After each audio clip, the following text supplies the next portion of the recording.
In this video, we are going to be discussing how I felt as an Eagles fan throughout the season. I couldn't watch all the games. Many of the games I couldn't watch, as a matter of fact.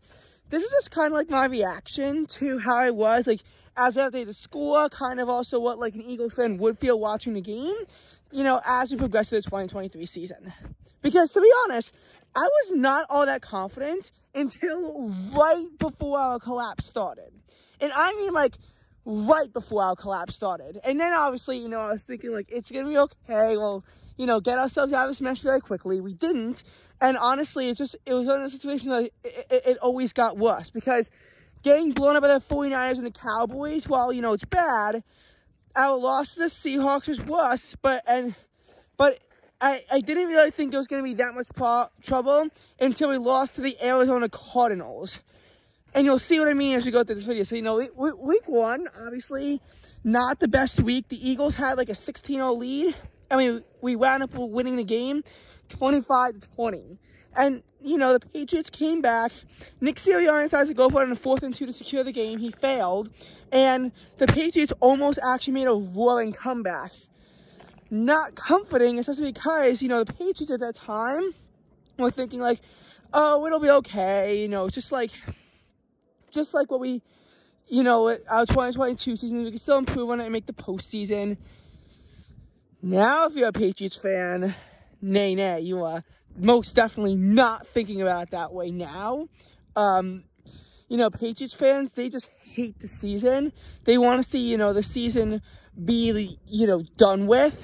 And so they're grateful that the draft is coming up. And that's what almost makes it more embarrassing in hindsight, is how poorly the Patriots would do, and yet how they almost managed to beat the Eagles.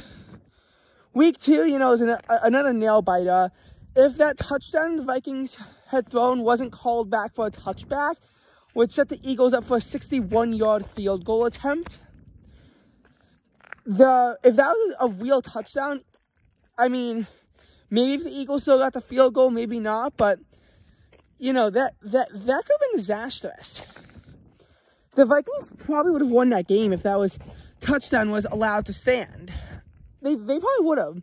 Because that was, again, another one-score game where it kind of went back and forth. And I wish I could watch it because it's on Thursday Night Football, but sadly I had to go to bed.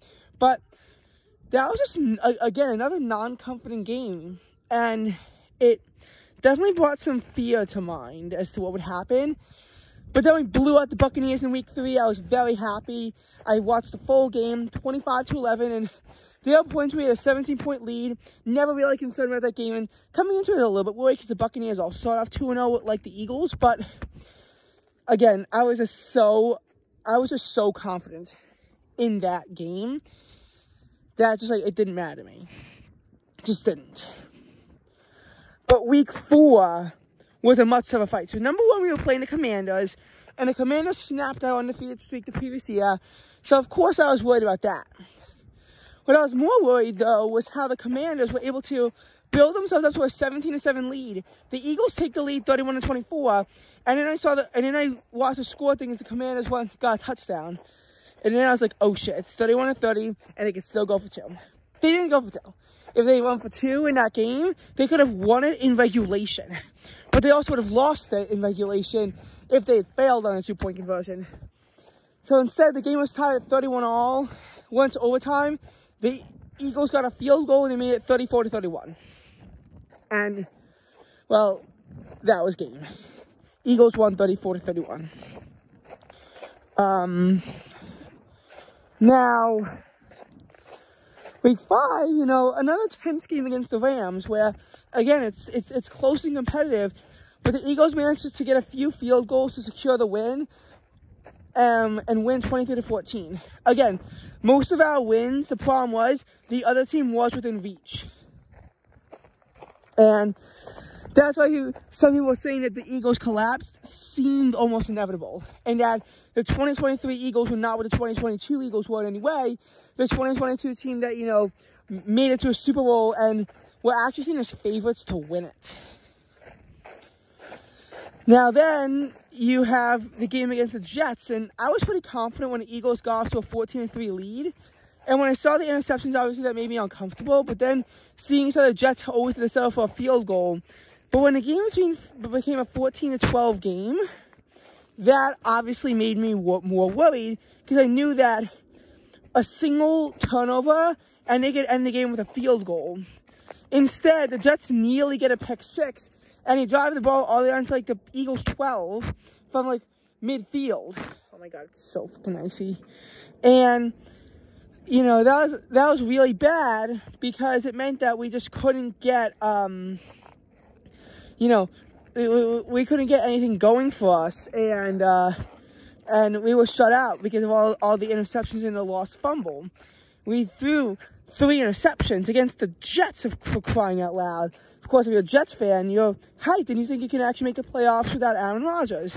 You couldn't, but you thought that. And the Jets then went for 2 and got us, make it 20-14. It was just horrible, and the Eagles couldn't do anything on their last possession before the game ended, and our undefeated streak was officially over.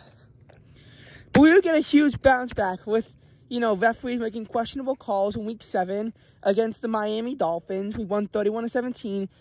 The game was tied at 17-all, and after we had a 17-3 lead, but then the Eagles pulled away and won at 31-17. Could have made it 38-17 if the Eagles were more aggressive there. Nonetheless, that was one where the Dolphins were only very briefly in reach when the game was tied. And again, the Dolphins are a very good team, or at least they were a very good team. So, you know, it was a very convincing victory. Week 8 was the Commanders. Again, the Commanders actually had a lead, and it was back and forth, and I was really worried. But then the Eagles had a 38-24 lead. It eventually became 38-31, but, you know, the Commanders couldn't do anything at the end, so the Eagles were just able to end the game and escape with a win, you know. Obviously, then the game against the Cowboys was very nerve-wracking, because it was 20-23, and I saw the Cowboys drove the ball into Eagles territory. Then they turned the ball over, I believe, on downs. But then the Eagles had like a lost fumble or something like that. So the Cowboys wound up only being 6 yards away from the win. And after being so confident the Eagles just run out the clock, the Eagles couldn't actually run out the clock. I mean, we escaped with a win, but Cowboys fans are going to say they're only 6 yards away from a win and sweeping the Eagles, as well as, you know, in the end getting the 1 seed, although in that case the 49ers would have likely have played their starters. Now, in the case of Week 10, you know, as I lied, I saw that, you know, we had a hugely hard schedule coming up. I got scared for a second. I mean, we were going up against the Chiefs and then the Bills and then the 49ers and the Cowboys, but in Dallas. And I was like, we're going up against the Seahawks, and at that point in time, the Seahawks were still at a 6-3 record. You know, Seahawks were still 6-3 back then, and I was like, oh no. Because I was like, even when, you know, they became 6-4, I was like, the Seahawks would still have an amazing season this year, and they could seriously challenge the Eagles if, you know, and that's why, like, you know, we played similar opponents, and at first I was very pleased by this. We made a after being very scared because we were down 17-7 against the Chiefs, we made a comeback. We won 21-17. I was very pleased with our win over the Chiefs, and this is when I began to seriously think the Eagles could be the greatest team in all of football and actually win Super Bowl 58. And I seriously thought that. But, you know, as the Bills continued to struggle, and they were only 6-5 heading into that game, I was very scared when they outgained us and almost won the game. Jake Elliott made a 59-yard field goal, and the Bills made a questionable decision to settle for overtime at 31-all after they had led 24-14 in the third quarter, but then the Eagles came back. In overtime, they had to settle for a field goal to make it 34-31, and then the Eagles scored a touchdown to win the game 37-34. I cannot believe how scared I was during that game, but at that point I felt confident. And seeing the 49ers, you know, have only negative 6 yards in the first quarter and us up 6-0, I was like, okay, we actually score a touchdown, but I did not see the 49ers coming to life the way that they did. And this, in quarter 2 of Week 13, starts the Eagles' collapse. It went from us, you know, being in a position where I was like, okay, are we really going to blow out the 49ers? And I was like, I still thought we could beat the 49ers. Then they won 42-19. Cowboys, I was like, okay, they haven't beaten a single team over 500, maybe we got this. Nope, we lost. We lost 33-13. In this game, we never even had a lead, and the referees, I saw them beginning to make calls in favor of Dallas. In the first half, we only had it was 24-6 at halftime. After they set up a field goal, and the Cowboys marched down the field, who scored a touchdown. And it was horrible. It was literally our defense scored more than our offense could because of a fumble return being returned for, or a punt return, a fumble return, I don't know, being returned for a touchdown. That was more than half of our points from that and the extra point. And then week 15 against the Seahawks, I was obviously in a very uncomfortable place at that point because the Seahawks had a better game against the Cowboys in AT&T. They were the team that almost snapped the Cowboys' undefeated streak at home. They led 21-20 at halftime, and they only lost that game 41-35. They almost won that game. And the 49ers, their game against the 49ers, in both cases, they were not as out of reach. They were usually like 2-score games, not 3-score games. But when we were up 10-3 at halftime, we had our first halftime lead since the Dolphins game. I was pretty happy about that. But we became a team that went from being a team that could trying to claw from behind to a team that choked. We were up 17-13 after the 2-minute warning, and the Seahawks somehow Drew Lock put together a 92-yard drive to wind up getting in. At first, I was like, okay, Jalen Hurts is sick. We'll be fine. We'll still be 13-4, and we'll still win the division. And, we could still have time to put this together. And the Eagles, they can still make some noise in the playoffs. I was like, we won't be first-round exits despite what everyone's telling us. As long as we can piece it together, we're only at 10-4. We can still have a 13-4 season. And even though we can't improve on what we did last year, we can still, even though we couldn't match, we can still, have a very good record. And the 1 seed is still not out of reach, I thought. I thought that it's unfortunate that we lost to the Seahawks. Very unfortunate, but I couldn't see it, I was like, this isn't as bad as what people making it out to be, and the Cowboys also lost that week. So, there's that. And now it's week 15. But obviously, I didn't know how bad Drew Lock actually was in the week 11 game against the Rams. If I had known that, I would have been angrier in hindsight. Also, you had the touchdown that was called back and instead of a field goal that made it 10-0 and not 14-0. Had that touchdown not been called back, then the Seahawks still could have tied the game with a 2-point conversion, but then it would have been thrown to overtime. There would have been no way if they were up 21-13 to end the game with a touchdown. And when we played the Giants, we were up 20-3. I was very, very happy about that.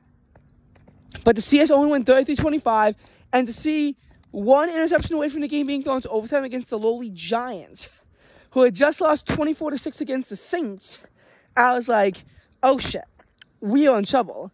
I was very happy about that because we were able to regain full control of our NFC East destiny. Before that, what happened was partly in the hands of the Jets, the Seahawks, the Bills, and for the Cardinals, if we had both won out.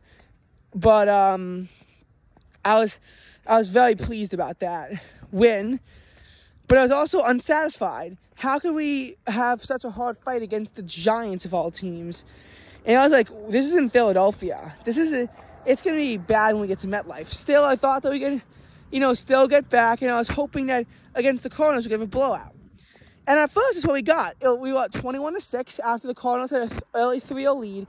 We scored on all 3 of our drives. We got a pick 6. And the Cardinals had very long drives to get to the end zone. They could never find a touchdown. Nonetheless, they got the ball back short the half, and it's like, okay, 21-13, this isn't so bad. Until we went on a 3-and-out. This is when I knew that it wasn't just our defense failing to step up, our offense itself was also bad. When we went 3 and out after we had to punt to start the game, then the Cardinals tied up 21 all when they got a touchdown and a 2-point conversion on the next drive. Then it was 28 all. Then they went for an onside kick and they failed, but they still managed to effectively get a 3 and out on us. We got a field goal to make it 31-28, but at that point we knew that we were screwed, and the Cardinals were able to pull away 35-31. They also intercepted us in, when we had to throw the ball at the Philadelphia 49, and at that point we had just lost to a team with 3 wins. 3 wins! It was at that point that I knew that we were fucked. We had lost control of our NFC East destiny after a very controversial Cowboys-Lions game, which could have helped us get the 2 seed if not for the fact that we couldn't beat the Arizona Cardinals. At this point, no one had faith in the Eagles anymore, and, you know, everyone knew that we were going to collapse. Nonetheless, a nice win to sweep the Giants would have been nice, and we lost 27-10 instead. Almost was worse. That was almost our worst game of the season. We trailed 24-0 at halftime. There was no realistic way for us to win the game. We were shut out in the first half. But when I saw us starting to, you know, have life in the second half, I was like, okay, if we can just play our second half, maybe, just maybe, we'll pull out a miracle. I knew that we were playing the Buccaneers. We had demolished the Buccaneers early in the season. The Buccaneers beat the Panthers only by 9-0. And they struggled against the Falcons and the Panthers the first time they played too. I was like, okay, maybe, just maybe, the Buccaneers are just the team that we could beat. Instead, we got fucked.